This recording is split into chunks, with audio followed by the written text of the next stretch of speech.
के नाम लिया शुरू के 2 मिनट में।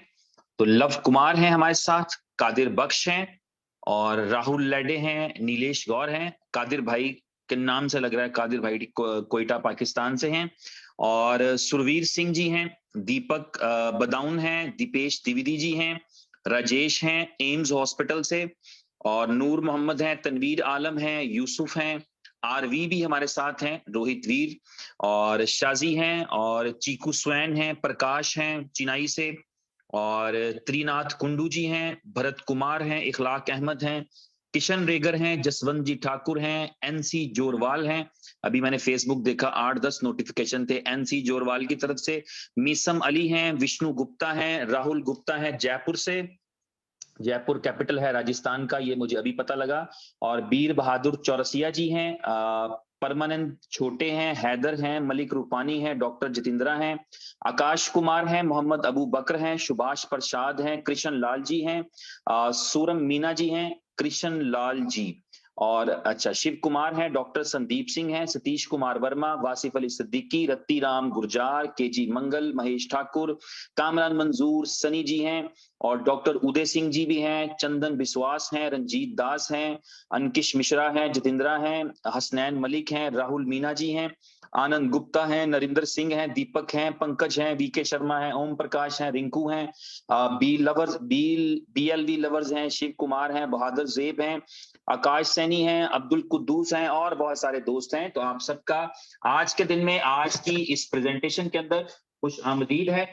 धूप ज्यादा है, आपकी इजाजत से चश्मा लगाना चाहूंगा और ये मैंने लगा लिया है, और आज के सेशन को हम कंटिन्यू करेंगे। सबसे पहले एक छोटी सी इतला है जो आप लोगों को देना चाहूंगा, जो लोग मेरे भाई मेरे साथ मौजूद हैं, कि बीलव नेटवर्क की एप्लीकेशन थोड़ी देर पहले मेंटेनेंस पर गई थी, और उसकी मेंटेनेंस का जो टाइम ड्यूरेशन था वो 10-15 मिनट एक्सपेक्टेड था, और वो थोड़ा सा बढ़ चुका है। तो it might take some more time, और अपने जहन में अंदाजन रखिए थोड़ी देर में उसका बैनर भी शेयर हो जाएगा। अभी अभी मैं जैसे ही मीटिंग शुरू करने लगा उससे 10 मिनट पहले मुझे पता लगा, मैंने पहले देखा भी नहीं कि कब से वो डाउन गई है, लेकिन मैंने पूछा तो मुझे बताया गया कि वो मेंटेनेंस का प्लान था 10 मिनट का, बट कुछ ऐसी चीज हुई जिसकी वजह से वो थोड़ी सी लंबी चली गई है। तो it might take some time, हो सकता है कि अगले कोई 2-4 घंटे लग जाए इसमें। तो टेंटिवली मेरा ख्याल है जहन में आपको 9-10 बजे का रखना चाहिए। 4 बजे है मेरे पास, और इस हिसाब से 4-5 घंटे का अपने जहन में रखिए जहां जहां आप बैठे और जिस तरह से सुन रहे हैं। तो टेंटिवली आपके पास जो है वो आपके जहन में रहना चाहिए अगले 4-5 घंटे में वापस आ सकते हो सकता है आधे घंटे में वापस आ जाए, लेकिन एक मार्जिन लेते हुए, क्योंकि ये उन्होंने आईटी टीम ने इन्फॉर्म किया था जो है वो मैनेजमेंट को, कि 10-15 मिनट की मेंटेनेंस प्लान थी, लेकिन वो थोड़ा सा कुछ ऐसा हुआ है जिसकी वजह से थोड़ा लॉन्ग टर्म लगेगा, तो थोड़ा टाइम लग जाएगा। तो उनके थोड़े टाइम को मैं 4-5 घंटे मानते हुए ये आपसे कह रहा हूँ कि 8-9 बजे की उम्मीद रखें। पहले आ जाए, हो सकता है 10 मिनट बाद वापस आ जाए, लेकिन जो भी हुआ है उसमें कुछ टाइम लग जाएगा। तो एक तो ये था जो मैंने कहा आपसे शेयर कर दूं। दूसरा, कल के दिन की कल एक मीटिंग हुई थी बहुत ही खूबसूरत, जिसमें इनोवेशन फैक्ट्री के फाउंडर ने, उमर खान साहब ने, मिस्टर ओके जिन्हें कहते हैं, उन्होंने, जो क्रिप्टो गुरु भी माना जाता है जिनको, उन्होंने एक्सप्लेन किया था कुछ बहुत सारे पॉइंट्स को। उनको थोड़ा सा मैं रिवाइज कर देता हूं अपने अल्फाज के अंदर, और कुछ थोड़ी सी वजाहत भी कर देता हूं। कल के दिन में उन्होंने एक तो जो थाईलैंड ट्रिप की प्रमोशन है उसके हवाले से कंफर्मेशन दे दिया था कि जो है वो 3 लाख आपने लेवल 1 पे अगर आप टोकन स्टेक करवाएंगे, आपके लेवल 1 पे, लेवल 1 मतलब वो होता है जो लोगों ने हमारा रेफरल कोड यूज किया होता है, तो उनके आपके लेवल 1 के ऊपर जो है वो जितने भी लोग आएंगे उन लोगों के लिए जो है वो 3 लाख अगर स्टेकिंग करेंगे टोटल, पुरानी स्टेकिंग कंसिडर नहीं होगी। पुराना यूजर तो कंसिडर हो सकता है कि जिसका अकाउंट लगा था फ्री वाला और उसने स्टेकिंग नहीं की, वो काउंट होगा, रीस्टेकिंग काउंट नहीं होगी। यानी अगर किसी ने 2000 टोकन लगाए थे और अब उसमें 10,000 बना लिए हैं, अब वो 1 लाख लगाएगा तो वो कंसिडर नहीं होंगे। तो न्यू 1 लाख की जो स्टेकिंग है, 3 लाख की स्टेकिंग वो उसकी टीम में होनी चाहिए, रीस्टेकिंग निकाल के। और कितने बंदों से हो जाए फर्क नहीं पड़ता, यानी आपने किसी एक ने 1000 टोकन स्टेक किए इन डेटों के दरमियान, ये डेट्स हैं जो मई की 3 से शुरू हुई है और जून की 3 तारीख तक जाएगी, जो भी बैनर पे डेट लिखी है उसके अकॉर्डिंग 30 डेज का प्रमोशन है। तो उस 30 दिन के अंदर हमारे लेवल 1 पे नई स्टेकिंग अगर आती है 3 लाख टोकन की, एक ही बंदा 3 लाख टोकन स्टेक कर दे, 2 लोग 3 लाख टोकन स्टेक कर दे मिलके, 5 लोग हों, कोई 20,000 कर दे, कोई 50,000 कर दे, कोई 2 लाख कर ले, कोई 9,000 कर दे, टोटल मिला के नंबर ऑफ पर्सन पे मैटर नहीं करेगा, जितने भी अकाउंट्स हैं उन अकाउंट्स में मिलाकर आपके लेवल 1 के ऊपर अगर 3 लाख टोकन की स्टेकिंग हो जाएगी तो आप थाईलैंड का वो ट्रिप क्वालिफाई कर जाएंगे, जिसके बारे में आपको बताया गया है। और थाईलैंड में वो जो ट्रिप है, उस ट्रिप के अंदर कंपनी की तरफ से आपके लिए रिटर्न टिकट्स और ग्रैंड इवेंट का टिकट उसमें इंक्लूड है। और वो इवेंट जो हम वहां पर एक स्टेडियम में करने के लिए जा रहे हैं, राजा मंगला स्टेडियम के अंदर वो प्लान्ड है, तो उस इवेंट में आप पार्टिसिपेट कर सकेंगे। बाकी आपने वीडियोस देखी हैं, इवेंट्स के अलावा भी एक्टिविटीज होती हैं, पार्टीज होती हैं और प्रोग्राम्स होते हैं, उनमें भी आप पार्टिसिपेट कर सकेंगे अगर आप क्वालिफाई हुए तो। ये थाईलैंड टूर के हवाले से भी उन्होंने अपडेट कर दिया था, ताकि मैक्सिमम लोगों को करना चाहिए। और इसमें अच्छी बात यह है कि ये जिस तरह की शर्ट मैंने पहन रखी है, इस तरह की शर्ट, यहाँ एक रेड कलर में शर्ट आती है जिसमें व्हाइट कलर में बी लव नेटवर्क या बी लव टोकन का लोगो बना होता है। तो 50,000 65,000 एक्चुअली 65,000 लोग उस स्टेडियम में बैठ सकते हैं और हम उसके अरेंजमेंट्स 1 लाख तक कर सकते हैं। यानी स्टेडियम के अंदर भी बिठा लें अगर लोगों को, तो हम 1 लाख लोगों तक का इवेंट कर सकते हैं। कंपनी का इंटेंशन यही है कि मैक्सिमम लोग क्वालिफाई करें ताकि वो इवेंट पॉसिबल हो। और इस इवेंट के पॉसिबल होने का मतलब है कि जिस तरह से आपको एप्रिसिएशन मिली है, जिस तरह से पूरी दुनिया में लोगों ने बी लव टोकन को रिकॉग्निशन दी है, लोगों ने बी लव नेटवर्क को पहचाना है, उसी तरीके से मजीद एक बार दुनिया के कोने कोने तक आपका नाम पहुंचे, आपके टोकन का नाम पहुंचे, आपके कॉइन का नाम पहुंचे, आपके नेटवर्क का नाम पहुंचे। और ये रिकॉग्निशन ही है जो आपके लिए पूरी दुनिया की अट्रैक्शन लाती है। रिसेंटली 2023 में जो दुबई एक्सपो है, उसकी वेबसाइट पे चले जाएं, उसमें बी लव नेटवर्क ने पार्टिसिपेट भी किया था। उस एक्सपो के अंदर पूरी दुनिया की क्रिप्टो कंपनीज ने पार्टिसिपेट किया था और मैक्सिमम फास्टेस्ट ग्रोइंग कंपनी जो क्रिप्टो नेटवर्क की कंपनी है, उसका अवार्ड बी लव नेटवर्क को मिला था। वो आपने देखा है, उसकी वीडियोस भी आपके साथ हैं और उनकी वेबसाइट के ऊपर भी मौजूद होगा। तो इसी तरह मैंने आपसे कल के दिन में, परसों के दिन में एक न्यूज शेयर किया था कि यूरोपियन एक बहुत बड़ा लेदर ब्रांड है, वो आपकी ब्लॉकचेन को यूज करते हुए आपके बी लव टोकन को गेटवे बनाना चाहते हैं। मेरे दोस्त सुन रहे होंगे, अशोक बिसाई जी, गुजरात सूरत के अंदर एक बहुत बड़ा रिजॉर्ट है, वो BLV एक्सेप्ट करना चाहते हैं एज ए पेमेंट गेटवे।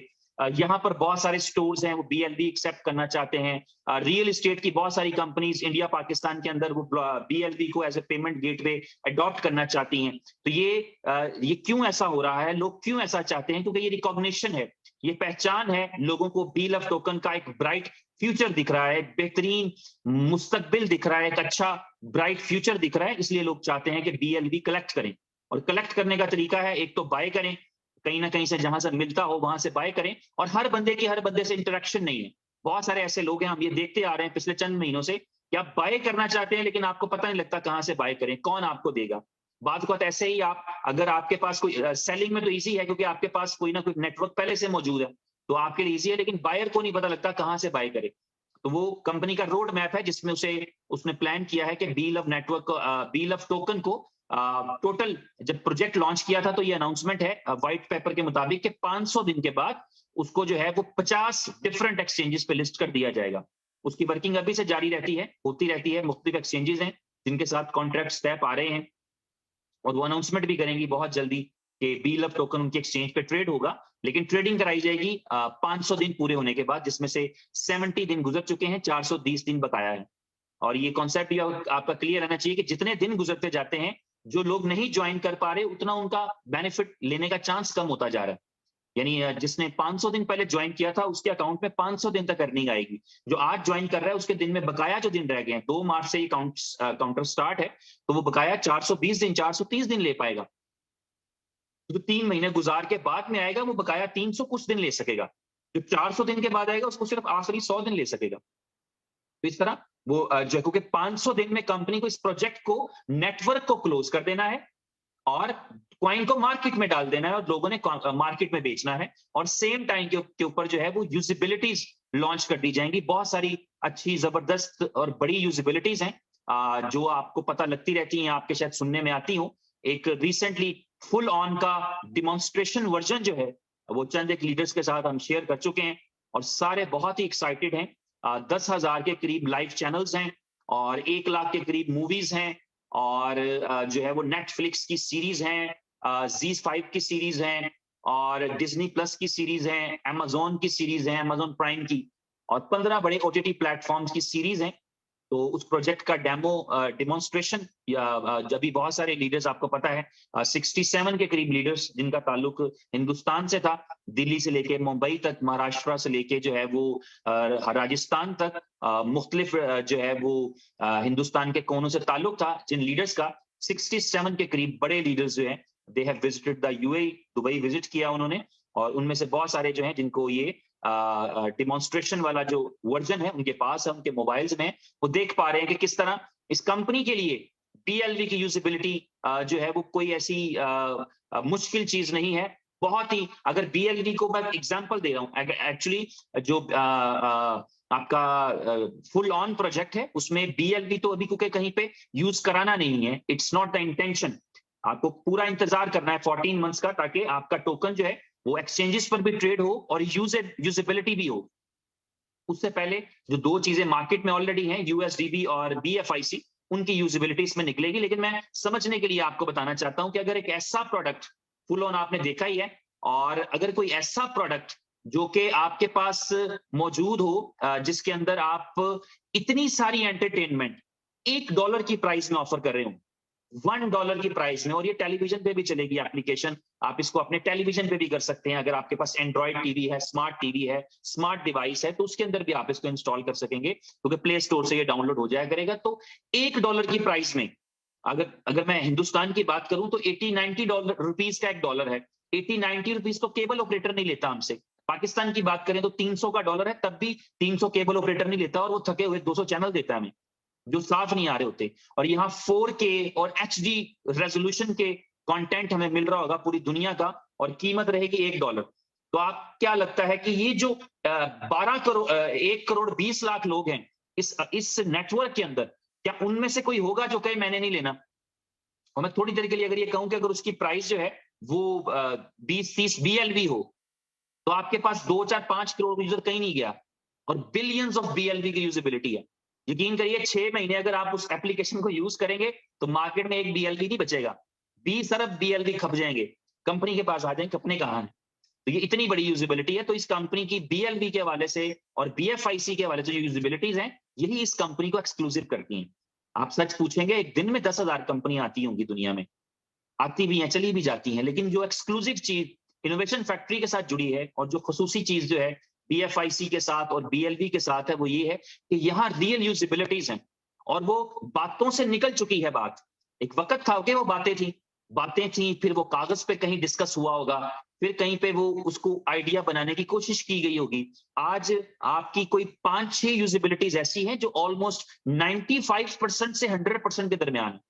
उनके आने की देर है। आप देखिएगा आपके कॉइन्स के प्राइस, उनकी डिमांड, और दुनिया चलती ही इसी चीज के ऊपर है। तो आप एक्सक्लूसिव हो जाएंगे, आप बहुत आगे चले जाएंगे। खैर, ये हम चलती रहती है, ये हमारी चूंकि प्रेजेंटेशन नहीं है और ना मेरा इसमें कोई और पर्पस है, तो मेरा इंफॉर्मेशन शेयर करना पर्पस था, तो वो मैंने आपके साथ थोड़ी सी करनी है। तो अभी एक चीज जिसके हवाले से काफी ज्यादा क्यूरीज आ रही थी, मैंने कहा उसको आज टॉपिक बना लेते हैं, उस पर थोड़ी सी आज बात कर लेते हैं। उसमें जो पहली चीज थी वो ये थी कि कल की उमर भाई की जो मीटिंग है उसमें उन्होंने डिस्कस किया था डेक्सा के हवाले से, DEXA exchange, decentralise exchange DEXA, और डेक्स टोकन के हवाले से। तो ये दो चीजों पे थोड़ी सी रोशनी डाल लेता हूँ। ये भी एक अच्छी और बड़ी खूबसूरत सी प्रमोशन के तौर पे चीज आई है, और आपको पता है कि हर एक प्रोडक्ट के लिए एक यूजिबिलिटी हो सकती है।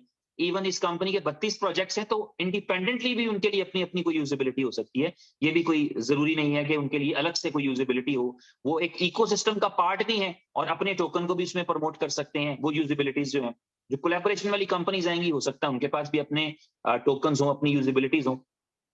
तो डेक्सा के हवाले से थोड़ा सा एक चीज बताना चाहूंगा। डेक्सा एक एक्सचेंज है, डिसेंट्रलाइज एक्सचेंज, आप उसको अभी भी खोल सकते हैं, dexa.exchange उसकी डोमेन है। वो एक्चुअली एक डिसेंट्रलाइज एक्सचेंज है। बहुत सारे लोगों को डिसेंट्रलाइज और सेंट्रलाइज का कॉन्सेप्ट नहीं रहता। इसका आसान सा मतलब ये होता है कि सेंट्रलाइज का मतलब होता है कि कोई अथॉरिटी, कोई कंपनी, कोई समझ लें अथॉरिटी होती है जो आपकी चीजों को कंट्रोल कर पाती है। सेंट्रलाइज का मतलब ये होता है, यानी जैसे मिसाल के तौर पे बैंक्स सेंट्रलाइज्ड हैं। आपके बैंक में पैसे हैं, आप अपनी मर्जी से जब चाहें डिपॉजिट नहीं कर सकते, जितना चाहे डिपॉजिट नहीं कर सकते, क्योंकि वो एक अथॉरिटी है, उसके कुछ रूल्स हैं। इतने से इतने बजे तक बैंक खुलेगा, मशीन इतने पैसे एक्सेप्ट करेगी, मशीन इतना विड्रॉल दे सकती है। आपके ऊपर चेक एंड बैलेंस है, आपका कभी भी चेक जो है वो रुकवाया जा सकता है, सेंट्रलाइज है। और डिसेंट्रलाइज का एग्जांपल ये है कि आपके पास आपका वॉलेट है, आप उस वॉलेट में से अभी कितना मशहूर वाकया है, चंद साल पहले का ही है, $1 बिलियन के इक्विवेलेंट किसी ने बिटकॉइन दूसरे को ट्रांसफर किया था और $2.5 की फीस लगी थी। There was no authority actually, और उसको किसी से पूछना नहीं था कि भाई ये मैं $1 बिलियन भेज रहा हूं किसी को, जिसको हम अपनी करेंसी में करें तो 3 खरब रुपए बनते हैं, खरबों रुपए में बनते हैं, और किसी ने किसी को भेजे हैं $2.5 की फीस में, और किसी दूसरे से पूछा भी नहीं, क्योंकि उसका पैसा है, उसने यूज करना है, जहां भेजना दुनिया में भेज दिया उसने। तो ये एग्जांपल है डिसेंट्रलाइज की। तो जो एक्सचेंजेस हैं उनके अंदर भी एक सेंट्रलाइज एक्सचेंजेस और डिसेंट्रलाइज का कॉन्सेप्ट है। सेंट्रलाइज एक्सचेंजेस क्या होती हैं? एक्सचेंज ऑन का नाम सुना है, सेंट्रलाइज एक्सचेंज है। फाइनेंस का नाम सुना है, सेंट्रलाइज एक्सचेंज है। कूकॉइन का नाम सुना है, एल बैंक का नाम सुना है, बिटमार्ट का नाम सुना है, डिजीफिनिक्स का नाम सुना है, डेट आईओ का नाम सुना है। क्या है? Centralised exchanges. वो एक्सचेंजेस हैं, हम वहां आईडी क्रिएट करते हैं, वहां कोई बैठा है जो हम पे चेक एंड बैलेंस करता है, वो हमसे हमारा आईडी मांगते हैं, हम अपनी केवाईसी करते हैं, अपना एड्रेस देते हैं, अपना टेलीफोन नंबर देते हैं, हम उनको एक्सेस देते हैं अपने मोबाइल की, वो हमें जान रहे होते हैं, उन्होंने हमें लिमिट्स लगाई हैं, हम इतने पैसे विड्रॉ नहीं कर सकते। आप अगर केवाईसी नहीं करते तो आप बाइनेंस से 2 बिटकॉइन से ज्यादा नहीं निकाल सकते। आपने अगर केवाईसी किया है तो आप 100 निकाल सकते हैं, और बड़ा केवाईसी किया है, फोन कॉल की है, फेस टू फेस मीटिंग की है, तो 1000 निकाल सकते हैं। केवाईसी के लेवल है। उनका जब दिल चाहे वो आपका अकाउंट बंद कर सकते हैं, ये भी आपको पता होना चाहिए। बाइनेंस का जब दिल चाहे वो कह सकती है, एक्सचेंज ऑन का जब दिल चाहे वो कह सकती है, करती नहीं वैसा, लेकिन जब दिल चाहे कर भी सकती हैं कि यार ये हमें लग रहा है कि आपके पास ये जो 100 बिटकॉइन आया है ये कोई लेजिट वे नहीं है। तो ये सेंट्रलाइज एक्सचेंजेस हैं, उनके पास इख्तियार है, उनके पास लॉजिक है। तो ये एक कैटेगरी है एक्सचेंजेस की जिन्हें हम सेंट्रलाइज कहते हैं। मैं डरा नहीं रहा, लेकिन सेंट्रलाइज एक्सचेंजेस इतनी अथॉरिटी रखती हैं क्योंकि वो सेंट्रलाइज एक्सचेंजेस, उनको सीईएक्स बोलते हैं, C for centralise, EX for exchange. तो सीईएक्स जो है उनके पास ये अथॉरिटी होती है। दुनिया की हर सीईएक्स चाहे वो जितना भी ट्रस्ट हमें दे, लेकिन अल्टीमेटली वो एक अथॉरिटी है। जिस तरह बैंक, गवर्नमेंट हमें पूरा कॉन्फिडेंस दिलाते हैं कि this is our money, but actually एक नोटिफिकेशन आता है एफबीआर से, इस बंदे का अकाउंट सीज कर दें, तो हो जाता है। तो बैंक का वो कॉन्फिडेंस हमारे पास नहीं रहता कि यार दिस इज योर मनी, अब तो वो आपकी मनी नहीं दी, वो तो सीज कर दी। कुछ किसी भी रीजन से हो सकती है, कोई अच्छी बुरी बात कोई भी हो सकती है, हम उस पर नहीं जाते, लेकिन एक अथॉरिटी है। इसी तरह सेंट्रलाइज एक्सचेंजेस एक अथॉरिटी भी होती है। फिर दूसरा, सेंट्रलाइज एक्सचेंजेस के अंदर दो एक्सचेंजेस ने वो बैड एग्जांपल क्रिएट की है। एक तीसरी एक्सचेंज ऐसी भी रही है जो कैनेडियन एक्सचेंज थी, जिसका मैंने जिक्र किया, जिसके वॉलेट का जो एक्सचेंज का ऑनर जब इस दुनिया से चला गया, तो वो वॉलेट एक्सेसिबल नहीं रहा और लोगों के काफी 800-900 मिलियन डॉलर जो थे वो इस एक्सचेंज में थे। तो इस तरह का हादसा हो तब भी सेंट्रलाइज एक्सचेंज में एक खतरा रहता है। अगर चाहे सिस्टम कुछ डेवलप कर लिया, लेकिन फिर भी किसी हद तक जो कंट्रोल होता है वो उनके ऑनर के पास ही होता है, एक्सचेंज के मालिक के पास होता है। इसी तरह जो दूसरे वाकयात हुए हैं अभी बिटरेक्स की शक्ल में, और इससे पहले जो है वो एफएक्सटीएम की शक्ल में, एफटीएक्स की शक्ल में, वो एक्सचेंजेस के अंदर ये रहा कि एक्सचेंजेस, सेंट्रलाइज एक्सचेंजेस को जब हम फंड देते हैं तो वॉलेट में उनके चले जाते हैं फंड, और उनकी एक्सचेंज में जो हमें दिखता है वो फंड नहीं होता, वो ब्लॉकचेन नहीं होती, वो फंड गिनती घूम रही होती है। आपने मुझे बाइनेंस पे भेज दिया, मैंने आपको बाइनेंस पे भेज दिया, P2P हो गया। जो कुछ एक्सचेंज के अंदर रहेगा वो सब गिनती है, वो सब काउंटिंग है, वो ब्लॉकचेन नहीं है। जब विड्रॉल करेंगे तो ब्लॉकचेन इन्वॉल्व हो जाएगी, उनको उस गिनती को खत्म करके हमें जो है ओरिजिनल कॉइन ट्रांसफर करना पड़ेंगे। तो दो एक्सचेंजेस के साथ ये हुआ कि उन्होंने पब्लिक फंड को यूज कर लिया। आपने वहां डिपॉजिट किया था $10,000 और आप उससे कुछ ना कुछ कर रहे हैं, और फिर एक दिन आपको $10,000 की जरूरत पड़ी। लेकिन एक्चुअली क्या हुआ था कि जब आपने 10,000 दिया था, वो 10,000 से उन्होंने एक प्लॉट खरीद लिया था कि महंगा करके बेचेंगे। अब आपने अचानक विड्रॉल मार दिया, तब वो जब आपने विड्रॉल किया है तो अब आपको देने के लिए 10,000 नहीं है, उसका तो प्लॉट लिया हुआ है। तो फिर आपको उनको माजरत करनी पड़ेगी। तो माजरत यही होगी कि एक्सचेंज बंद हो जाएगी जब आपका विड्रॉल आपको नहीं देंगे, तो आपको पता लगेगा कि यार उन्होंने जो है वो आपके पैसे को कहीं यूज कर लिया है। तो ये सेंट्रलाइज एक्सचेंजेस के साथ ये इशू है, वो चाहे भलाई के लिए कर रहे हो, मनी जनरेशन के लिए कर रहे हो। मैं प्लॉट की तो एग्जांपल दे दी, उन्होंने कोई एसेट खरीद लिया था आपके पैसों से। अभी एफटीएक्स ने क्या कहा कि उसने लूना बाय कर लिया था, और लूना बाय कर लिया था, यानी क्रिप्टो का एक एसेट बाय कर लिया था, ये ऊपर जाएगा तो पैसा बनेगा, और लूना जो है वो कोलैप्स कर गया, तो इतना बड़ा ह्यूज बिलियंस डॉलर उसका लूना के चक्कर में चला गया। तो ये उसके पास लॉजिक तो है, लेकिन पब्लिक के लिए लॉजिक बेकार है, तो पब्लिक का पैसा तो चला गया। पब्लिक ने तो लूना बाय नहीं किया था, जिसने खुद किया होगा उसकी अपनी किस्मत है, लेकिन जिन्होंने तो अपना 10,000 यूएसडीटी, डॉलर, बिटकॉइन कुछ भी डिपॉजिट किया है, उनको तो इससे कंसर्न नहीं। तो इस वजह से एक डीईएक्स एक्सचेंजेस को पॉपुलैरिटी मिल रही है, जिन्हें हम डिसेंट्रलाइज एक्सचेंजेस कहते हैं।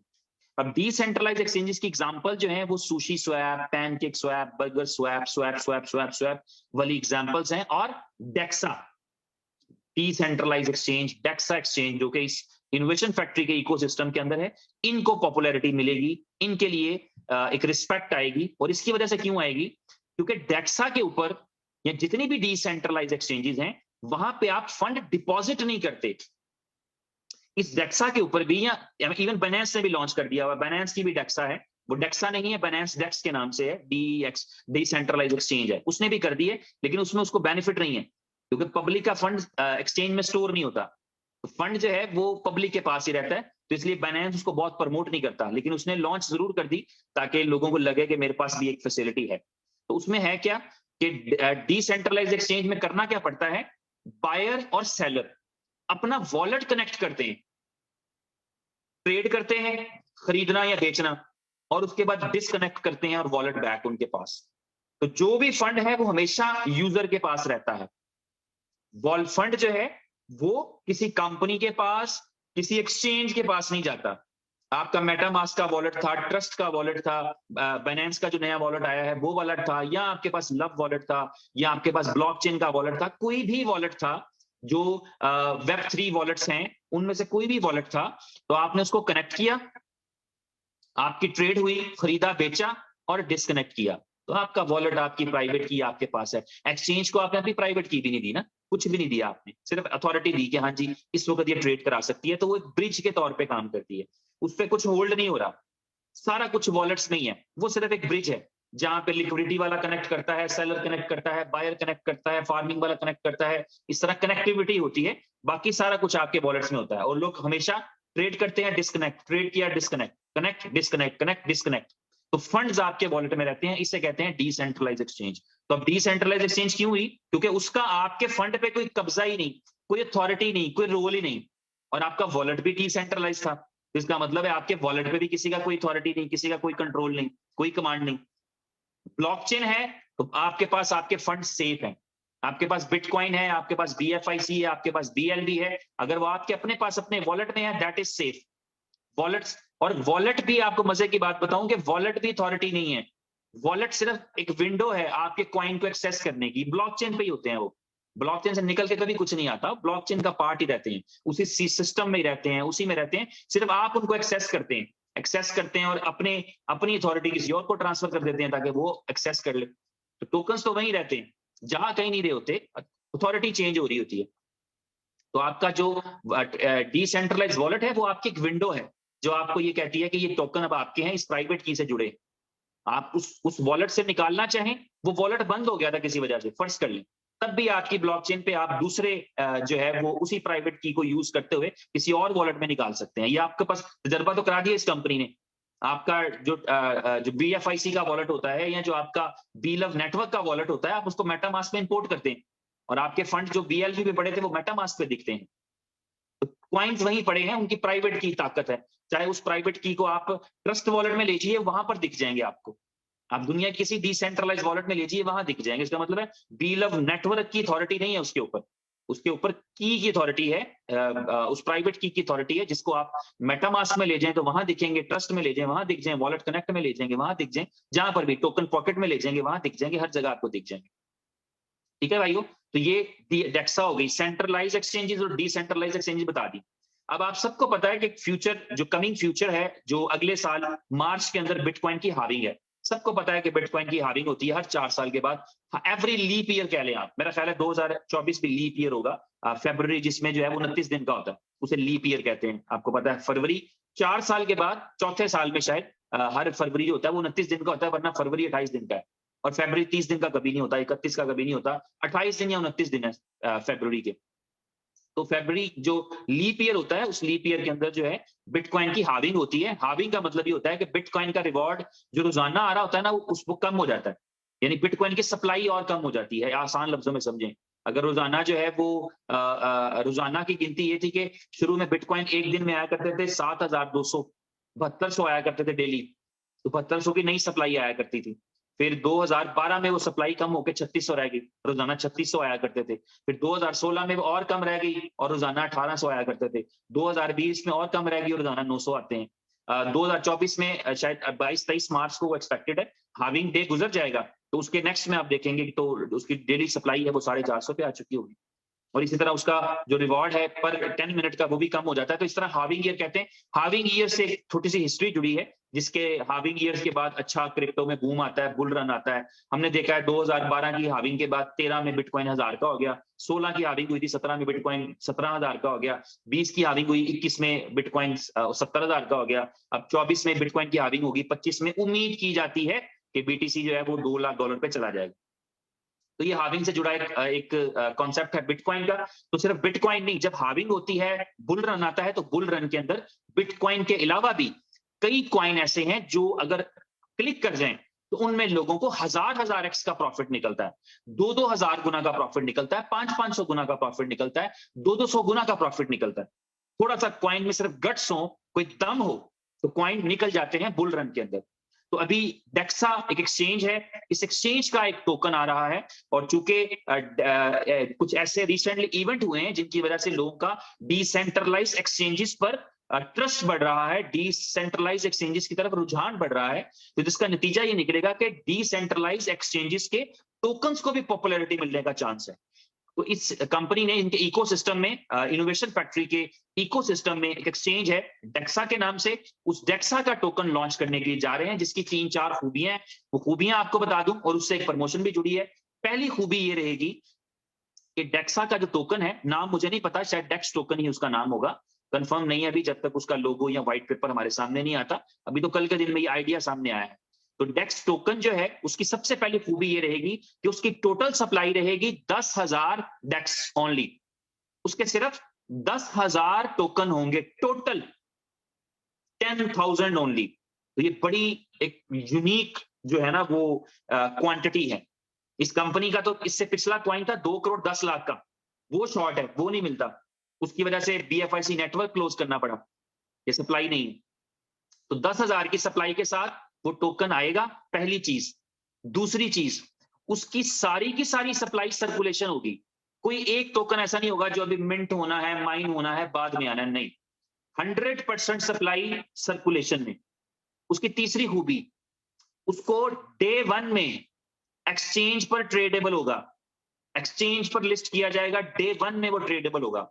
चौथी खूबी, डे 1 में उसके पास यूटिलिटी होगी, उसके लिए कोई यूटिलिटी लॉन्च नहीं होनी, उसका पहला दिन और वो यूटिलिटी में है, वो इस्तेमाल हो रहा है। और पांचवी खूबी, उसको लिस्ट किया जाएगा $10,000 की प्राइस पे। एक डेक्स जो है वो $10,000 का होगा, और वो उसमें पूरा स्कोप मौजूद है कि उसको 50x भी लगे तो वो $5 लाख का है, यानी उसको अगर 10x लगे तो वो $1 लाख का, उसको 50x लगे तो वो $5 लाख का। तो अगले बुल रन में पूरा कोशिश की जाएगी कि कंपनी में BTC की डबल प्राइस पे वो ट्रेड हो, यानी 2024-25 का जो बुल रन है, आमूमी तौर पे ये 24 के एंड के बाद थोड़ी सी बेहतरियां शुरू होती हैं, जो पिछला पास्ट है, बाकी तो चीजें वक्त के साथ तय होंगी, लेकिन पास्ट हिस्ट्री बताती है कि अभी अगर मार्च में बुल जो है वो हाविंग हो जाएगी, तो उसके बाद एक डिप्रेसिंग मार्केट रहती है, हाविंग के फौरन बाद कुछ एकदम से इम्प्रूवमेंट नहीं आती, और उसके बाद फिर साल का एंड और फिर अगले साल की शुरुआत से पीक बनना शुरू होता है, और जो है वो दिसंबर से पहले पहले 25 की कुछ अच्छी न्यूज़ मिलेंगी BTC के वाले से भी और दूसरे कॉइनों के वाले से भी। तो ये जो डेक्स टोकन है, इसमें आप कुछ 4-5 लाख डॉलर तक ये जा सकता है। अगर ये BLV की जगह होता तो 10,000 पे आता तो अभी तक 50,000 का होता। सिंपल सी बात है, 5x तो BLV में लग गया, तो ये 5x इसको लगता, और BLV तो भी एक्सचेंजेस पे ट्रेड नहीं होता, इसको डे 1 में एक्सचेंजेस पे ट्रेड कराने के लिए डालना है। तो ये इसमें खूबियां हैं, और सबसे अहम बात यह है कि इसका पर्पस पैसे इकट्ठे करना नहीं है। सबसे अच्छी बात यह है कि कम्युनिटी के बेनिफिट के लिए, कि जैसे बाइनेंस ने डेक्स लॉन्च कर दी कि चलो मेरी कम्युनिटी के पास भी बेनिफिट पहुंचे डेक्स का, इसी तरह इस कंपनी ने, इनोवेशन फैक्ट्री ने, इस डेक्स टोकन को डिस्ट्रीब्यूट करना है एज ए गिफ्ट। ये किसी को नहीं बेचना। इन 10,000 टोकन में से एक टोकन भी नहीं बिकेगा। ये सारे के सारे टोकन डिस्ट्रीब्यूट होंगे एज ए गिफ्ट। और डिस्ट्रीब्यूट करने के लिए क्राइटेरिया ये रखा है कि कोई भी बंदा जो अगले 5 दिन में, यानी 23 मई से पहले 23 मई तक कोई भी बंदा 1 लाख टोकन अगर स्टेक करेगा तो उसको गिफ्ट में ये डेक्स का टोकन मिल जाएगा। ये बिकना नहीं है, कहीं से नहीं मिलेगा, किसी कीमत पर आपको नहीं मिलेगा, ये गिफ्ट में जाना है। और ये जो भी कोई 1 लाख टोकन स्टेक करेगा, 100,000 टोकन कोई भी स्टेक करेगा, BLV के टोकन स्टेक करेगा, उसको गिफ्ट के तौर पे डेक्स मिलेगा। कितना मिलेगा?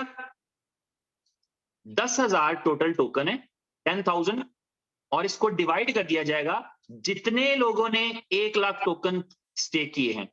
तो थोड़ी देर के लिए मान लीजिए कि एक ही बंदे ने 1 लाख टोकन स्टेक किए हुए, इसका मतलब होगा कि ये सारे 10,000 टोकन उसको दे दिए जाएंगे।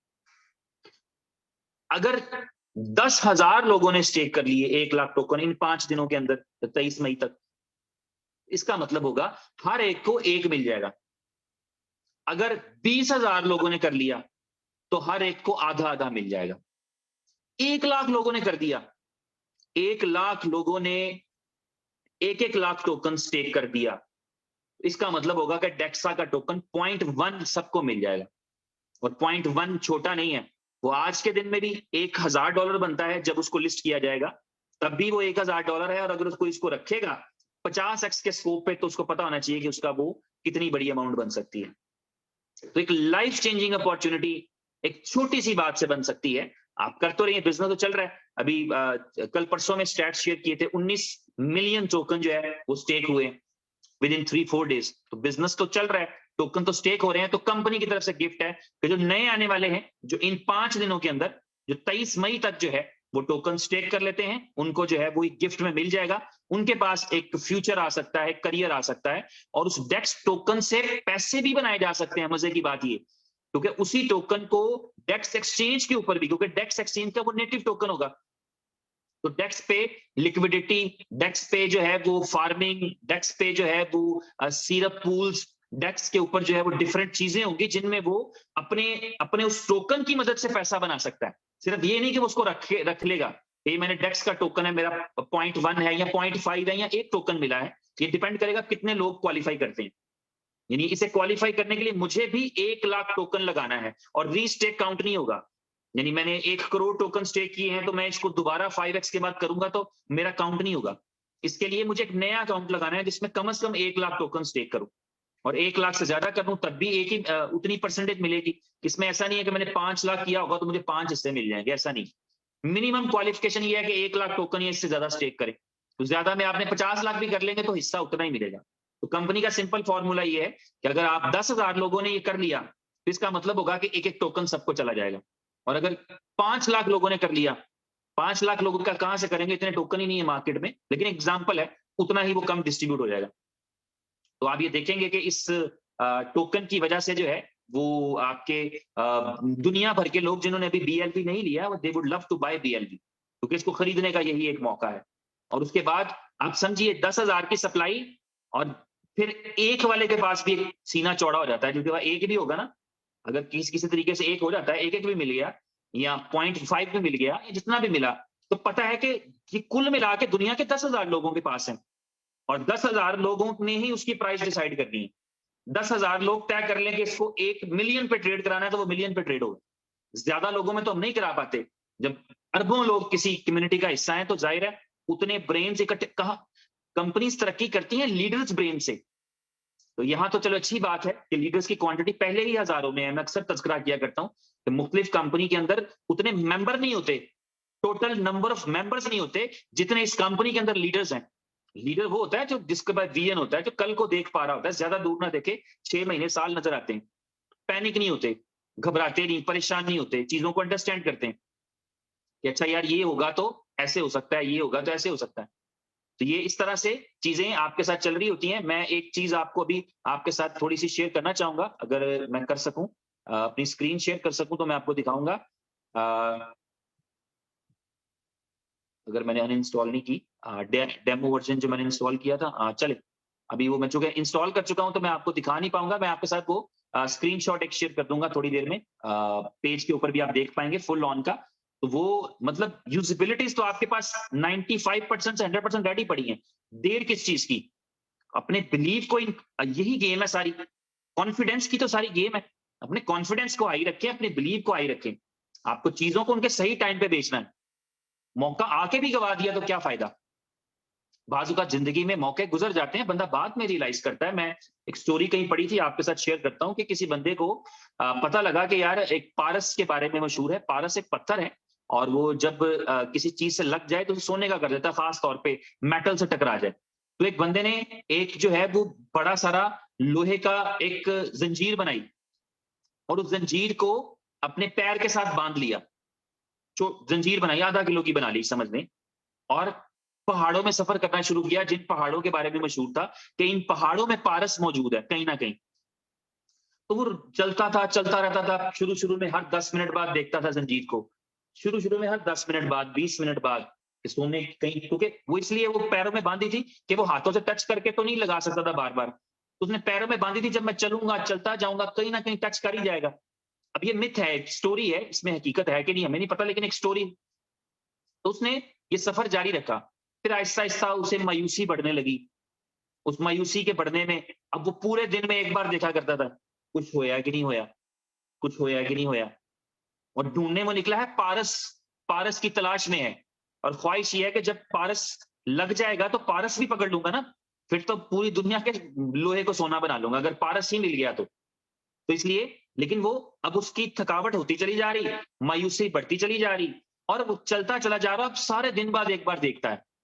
फिर ऐसी नौबत आई कि कई कई दिन नहीं वो देखा करता था कि केड़ा होया होना यार। और फिर ऐसे ही चलते चलते चंद साल गुजर गए और एक दिन उसने देखा तो जंजीर सोने की थी। Oh my God, how it happened, ये कैसे हुआ, कब हुआ, कहां से हुआ, पता ही नहीं लगा। और सोचने लगा पता नहीं ये 10 दिन पहले हुआ था, 5 दिन पहले हुआ था, 1 मिनट पहले हुआ था, पता नहीं मैं उस वक्त कहां से गुजरा था, पता नहीं अब वो पत्थर कहां होगा। और बाकी सारी जिंदगी उसने उन्हीं पत्थरों में गुजार दी, मगर दोबारा नहीं मिला। तो ये आपकी मायूसी और डिप्रेशन होता है कि आई अपॉर्चुनिटी आप गवा देते हैं, या चीज को हल्के में, उसने उस जंजीर की कीमत पे अपने कई साल गिला दिए। वो आधा किलो की होगी, बिक गई 2.5 करोड़ की। यही था बस जिंदगी का मकसद। कहां वो पारस पा सकता था जो उसकी पूरी जिंदगी बदल देने के लिए काफी था, कहां वो इतनी सी चीज पे कंप्रोमाइज कर गया, क्योंकि वो चीज वही हुई, लेकिन सिर्फ उसने अपने कॉन्फिडेंस लूज कर दिया, अपना बिलीव लूज कर दिया कि पता नहीं होना भी है कि नहीं होना। ऐसा ही बिलीव जब लोग लूज कर जाते हैं तो वो बड़ी बड़ी अपॉर्चुनिटीज लूज कर जाते हैं। परसों बिटकॉइन डे मनाया गया है, पिज्जा डे। एक बंदा अपना कॉन्फिडेंस लूज कर गया, $0.007 की प्राइस पे बिटकॉइन बेच गया। जाओ यार ले जाओ, खत्म, 5,000 बिटकॉइन ले जाओ 0.007 की कीमत पे। गवा दिया मौका, उसके लिए लाइफ चेंजिंग अपॉर्चुनिटी थी। आज भी वो कहीं जॉब करता है, काम करता है, उसके लिए लाइफ चेंजिंग अपॉर्चुनिटी थी। बिलियंस डॉलर का मालिक होता आज वो। दुनिया उसको आज भी जानती है, लेकिन तब किसी और रंग में जानती, और उसने वो अपॉर्चुनिटी गवा दी। आई चीज गवा दी। कोई ये तो बिकता ही नहीं है, बेचो, कितने का बिकता है बेचो, $39 में ले जाओ 0.007 की प्राइस पे। तो अपॉर्चुनिटीज मिलती हैं, पेशेंस और कॉन्फिडेंस जो है वो आपको तरक्की दिलाता है, वो आपको आगे लेकर जाता है, और वही आपकी कामयाबी होती है, वही आपकी कामयाबी की बुनियाद रखती है। तो आपके पास इनोवेशन फैक्ट्री की शक्ल में अपने प्यारे सुपर हीरो उमर खान की शक्ल में, ओके की शक्ल में आपके पास वो लीडर मौजूद है कि फॉलो करते जाएं। ही इज ऑलवेज थिंकिंग कि आप कैसा पैसे बनाएंगे। लोग हमेशा ये सोचते हैं कि कंपनी कैसे बनाएगी, वो कैसे बनाएंगे। He is always thinking for you. अभी ये डेक्सा उसकी एक एग्जांपल है। यू शुड मेक मनी, और आपसे पैसे नहीं ले रहे, पैसा मकसद नहीं है। और डेक्सा से एक और चीज भी साबित करना मकसद है कि एक्सचेंजेस पर डालना कोई मसला नहीं है, $10,000 की प्राइस पे ट्रेड कराना कोई मसला नहीं है, यूटिलिटी देना कोई मसला नहीं है, लिमिटेड सप्लाई रखना कोई मसला नहीं है, ये हम कर सकते हैं। और मुफ्त में देना ये भी कोई मसला नहीं है। मुफ्त में कम्युनिटी को दे रहे हैं, हम कौन सा बाइट दे रहे हैं। कम्युनिटी के लोगों को ही जाएंगे। तो ये अगर हमारे किसी प्रोजेक्ट में कोई देर होती है, कोई टाइम लगता है, तो वो लॉजिकल होता है, इंटेंशन का कोई मसला नहीं होता। आपके प्रोजेक्ट्स रेडी हैं, 4-5 प्रोडक्ट हैं जो बस लॉन्चिंग के करीब है और अब डिसाइड तय हो चुका है कि उनकी डेट नहीं जानी। किसी प्रोजेक्ट की डेट नहीं जानी भाई, इस तारीख वाली चक्कर नहीं है, लॉन्चिंग है। अब सिर्फ लॉन्चिंग होगी तो पता लग जाएगा, नो डेट। और इसके अलावा एक्सचेंज ऑन के बारे में उन्होंने बताया था कि अभी एक्सचेंज ऑन का जो अभी वर्जन आ रहा है टेस्टिंग के लिए, वो वर्जन लीडर्स के साथ शेयर किया जाएगा। वो उस पर प्रेशर टेस्टिंग करें, 100 अकाउंट बनाएं, 1000 अकाउंट बनाएं और फीडबैक दें। ऑल इज वर्किंग गुड, तो सब डाटा वॉश करके फिर लॉन्च कर दिया जाएगा। लो जी, अब शुरू से करो। रेफरल कोड मिल जाएंगे लीडर्स को और अपनी टीमों को दे सकेंगे। और रेफरल कोड जरा वो एक प्रमोशन है, उसकी वजह से जरूरी है, वरना कंपलसरी नहीं होना चाहिए और ना ही होगा फ्यूचर में कि कंपलसरी हो। एक स्टैंडर्ड एक्सचेंज है और दुनिया भर में जो है वो कहीं पे कोई भी उसको चला सकता है, कोई भी उसको जो है वो यूज कर सकता है। तो जरूरी नहीं कि उसके पास कोई रेफरल हो, उसके पास कोई रेफरेंस हो। तो मेरी तरफ से जो है वो यही था, और चंद एक अल्फाज में और ऐड करूंगा एंड के ऊपर। और अभी मैं चाहूंगा कि कुछ दोस्तों को मैं बोलने के लिए मौका दूं, और ताकि उनकी आवाज भी हम तक पहुंच सके। अगर कोई कुछ कहना चाह रहा है, बहुत सारे मेरे दोस्त हैं जिन्होंने हैंड रेस किया हुआ है, तो मैं चाहूंगा उनमें से मैं किसी दोस्त को अगर मौका दूं। तो मेरे साथ हैं मेरे प्यारे भाई मेरे साथ मौजूद हैं मुनीब मुगल साहब। एक दफा हमने इनको अनम्यूट दिया था चंद महीने पहले, और ये बड़े ही प्यारे खूबसूरत आदमी हैं। मुनीब भाई, अगर आप मेरी बात सुन रहे हैं तो आप कुछ कहना चाहेंगे प्लीज? जी बिस्मिल्लाह जी, सब लोगों को नमस्ते, सत श्री अकाल, गुड इवनिंग, अस्सलाम वालेकुम। और मैं समझता हूँ कि खापुन खा और सब कुछ स्वेडी कैप सब चीजें सब कुछ तो जिस तरीके से माशाल्लाह आप खूबसूरत लग रहे हैं। मैंने अभी आपको एक मैसेज भी किया है कि आप नजर उतारे, माशाल्लाह बहुत जबरदस्त लग रहे हैं आज। आपकी जो ऐनक है ना, ये बहुत खूबसूरत लग रही है। बाकी जो चीजें सर माशाल्लाह आप बता रहे हैं, हम आपसे सीख रहे हैं, सीखने का अमल जारी है। और जो आपकी बात सुनते हैं तब तब जिस्म में ना खून जो है ना गर्म जोशी मारने शुरू कर देता है। जो आपने जंजीर की मिसाल सुनाई है, जो आप चीजें बता रहे हैं, यही बातें होती है। और क्या बात होती है नेटवर्किंग में? हमने कौन सी कोई दुकान खोली हुई है या वेल्डिंग की काम करते हैं या खराद का काम करते हैं कि जो हाथों में जख्म आते हैं? ये तो जुबान का काम है। दुकान का जो जुबान अल्लाह ताला ने दी है, दुकान जिसका बिल नहीं अल्लाह ताला मांगते, इसको हिलाते जाए और पैसे कमाते जाए। तो बहुत जबरदस्त सर ये जो रात उमर खान साहब ने जो बातें बताई, रात भी मैं था मीटिंग में, अभी भी सारी मीटिंग आपकी सुनी है सर, मजा आ गया। यकीन करें चेंज लाइफ हो गई। मैं तो आपको तो 4 साल से काम ही कोई नहीं कर रहा था, मुझे तो बिलीव नहीं होता था चीजों पे। जब आपने उमर खान साहब ने, भट्ट साहब ने, नबील भट्ट साहब ने कहा कि ये जो प्लान है ना, ये जिंदगी चेंज कर देना प्लान है, खाली ये काम थोड़ी है कि खाली काम कर लिया और ले लिए कॉइन और टोकन दे दिए। नहीं, ऐसी नहीं बात नहीं है। इसके ऊपर मुस्बत सोच के साथ, बिलीफ के साथ, यकीन के साथ, इत्माद के साथ, इत्काद के साथ, वसे से भरोसे के साथ, अल्लाह के ऊपर यकीन के बाद अपने भी यकीन कर लो, यस आई कैन डू, मैं कर सकता हूं, तो हो जाएगा। मैंने तो किसी को नहीं कहा टोकन बेचो ये करो, मैंने कहा भाई आओ काम सिखाते हैं, नया काम है, नई दुनिया, नई जिंदगी है, नई जहान आबाद करते हैं। अभी भी हम एक मीटिंग करके आए हैं, मैं और शायद भाई को 15-20 लोग थे किस जगह पे मीटिंग करके वापस पहुंचे हैं। तो आपकी टाइम था, सब लोगों को बोला मैंने ट्रेनिंग ले यार, सीखने का अमल है। बहुत जबरदस्त सर, मजा आ रहा है, यकीन करें। इंशाल्लाह मुलाकात होती है दुबई में और थाईलैंड में इंशाल्लाह ताला, पूरी टीम के साथ सर, अल्लाह ताला की रहमत से। बहुत शुक्रिया sir, thank you very much, आपका बहुत शुक्रिया। अजय भाई, आपको अनम्यूट दिया है, कुछ कहना चाहेंगे, कुछ अल्फाज इस मीटिंग के बाद? जी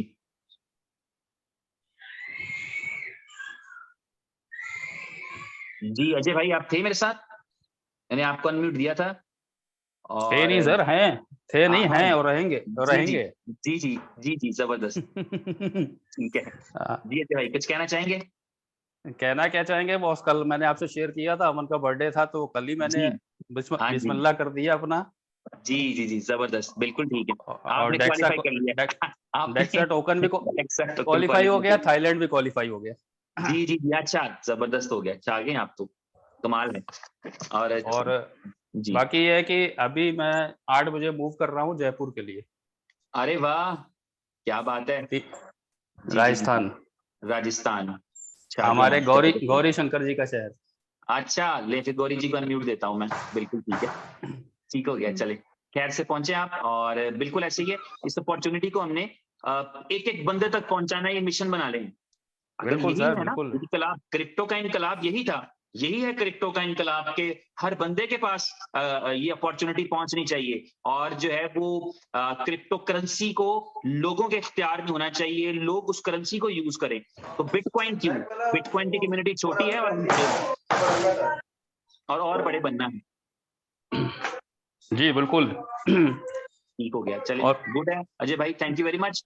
और गौरी जी मैंने आपको दिया है अनम्यूट। गौरी शंकर जी आप कुछ कहना चाहेंगे? Want to add few words before we finish this? Thank you ji thank you जीसी ने सर, बहुत बहुत धन्यवाद आपको। और जितना भी आपने समझाया कि भाई बीएलवी की पावर लोगों को बताइए कि भाई क्या चीज हो सकती है और सिर्फ बिलीव की बदौलत हो सकती है। तो जी साथियों मैं सिर्फ इतना ही कहना चाहूंगा आप लोगों को कि देखिए क्रिप्टो करेंसी में दो ही चीजें इंपॉर्टेंट है। एक तो बिलीव, जो आपने किया है इसीलिए आप इस मीटिंग के अंदर हैं। अगर आपने बिलीव नहीं किया होता तो आप इस मीटिंग के अंदर होते ही नहीं। आपको क्रिप्टो करेंसी करने के लिए एक तो बिलीव रखना पड़ेगा अपने उस प्रोजेक्ट में, अपने उस फाउंडर के ऊपर, अपनी उस कंपनी के ऊपर जिस कंपनी में आप काम कर रहे हैं। और दूसरा आपको एक पेशेंस बना के रखना पड़ेगा, एक धैर्य बना के रखना पड़ेगा। पैनिक माहौल अगर आ रहा है तो आपको पैनिक माहौल में सेल नहीं करना होता, पैनिक माहौल में बाय करने का मौका होता है। इसका एक एग्जांपल आज मैं अपने लीडर से बात कर रहा था तो मेरे उस लीडर ने बताया कि सर मैं फील्ड में था तो फील्ड में मुझे ऐसे ऐसे लोग मिले जो कह रहे थे भाई तो खत्म है, ये तो काम ही नहीं है, बीएलवी का काम हो गया, बीएलवी का काम लग गया। बोला सर ऐसे लोगों से मैंने सबसे बाय किया, किसी ने मुझे 2 रुपए में दे दिया, किसी ने मुझे 2.5 रुपए में दे दिया, किसी ने मुझे 3 रुपए में दे दिया। आज मैंने सबका इकट्ठा करके अपने 2 लोगों को थाईलैंड के लिए क्वालिफाई करवा दिया, आईटीओ से भी कम रेट के अंदर। बिल्कुल सही। उनका बिल्कुल कहना यह था कि मैंने उस अपॉर्चुनिटी का फायदा उठाया। बिल्कुल सही। तो मेरा ये बताने का मीनिंग ये है कि भाई अगर आपके पास में कोई अपॉर्चुनिटी आ रही है तो आप उसे इनकैश करें। बिल्कुल। क्योंकि वो इनकैश कब कर पाएंगे आप? जब आपको सिस्टम में बिलीव होगा, सिस्टम में अगर आपकी पकड़ होगी, आपको लग रहा होगा कि हाँ, आपको ये दिख रहा होगा। मेरे उस लीडर को ये दिख रहा था कि हाँ ये बीएलवी में पावर है, मैं इसको इतने में खरीदूंगा तो ये मुझे इसका डबल या 3 गुना करके जरूर देगी, इसलिए उसने उससे बाय कर लिया क्योंकि उसको नॉलेज थी, वो सिस्टम के साथ एक्टिव था। वहीं पे उस बंदे ने जिसने बेचा वो सिस्टम के प्रति अवेयर नहीं था, उसको नॉलेज नहीं, मतलब वो उसको लग रहा था कि तो बस खत्म हो गया काम, इसका काम कुछ होगा ही नहीं, तो उसने उसको बेच दिया, उसने उसका इनकैश कर लिया और आज उसने अपने थाईलैंड को अचीव भी कर लिया, अपना डेक्सा भी अचीव कर लिया। अच्छा एक चीज और मैं पूछना चाहता जीसी साहब, एक सवाल काफी टाइम से चल रहा है, लोग पूछे जा रहे हैं कि जो थाईलैंड का प्रमोशन है हमारा, उस प्रमोशन में रीस्टेक काउंट होगा या नहीं होगा? नहीं, उसमें डेक्सा में तो नहीं होगा, डेक्सा में तो काउंट नहीं होगा, उसमें भी नहीं होगा, उसमें भी नहीं होगा। Okay clear. बस यही था, मैं ये सवाल काफी लोग कर रहे थे, तो जो मीटिंग में होगी उनको समझ में आ गया होगा। वैसे तो मैंने मना कर दिया था लोगों को कि रीस्टेक नहीं होगा, बट फिर भी thank you very much, welcome. Gauri भाई मैं आ रहा हूँ जयपुर। Welcome sir, welcome. और विद फैमिली आ रहा हूँ। अरे वाह, बिल्कुल आइए सर, बिल्कुल आइए, जोरदार धमाका। जी बिल्कुल। जी ठीक हो गया, गुड हो गया। चलें सब लोग अपना ख्याल रखें और हम आगे बढ़ेंगे, मिलजुल कर प्रोग्रेस लेंगे, तरक्की करेंगे। और 20 अरब सप्लाई रह जानी है, 300 अरब पहले महीने बर्न हो गए, 270 अरब फिर बर्न हो गए, 240 अरब फिर पहली को बर्न होने के लिए जा रहे हैं। 20 अरब की सप्लाई, बस आपने ये देखना है, मतलब मैंने ख्वाहिश की है, हो सकता है मैं वहां तक पहुंचूं कि मुझे उनमें से 1 अरब चाहिए, उस 20 अरब में से 1 अरब टोकन मेरे पास होना चाहिए। ऐसी ख्वाहिश हम 10, 20, 50 लोग कर लें तो इसका मतलब ये है कि हमारी जो एफर्ट्स हैं, हम अपनी पूरे शहर का नसीब बदल सकते हैं अगर हमने ये ख्वाहिश पा ली तो थैंक यू वेरी मच, अपना ख्याल रखिए, फिर मुलाकात होती है कल के दिन इस सेशन में। Thank you, so nice of you everyone.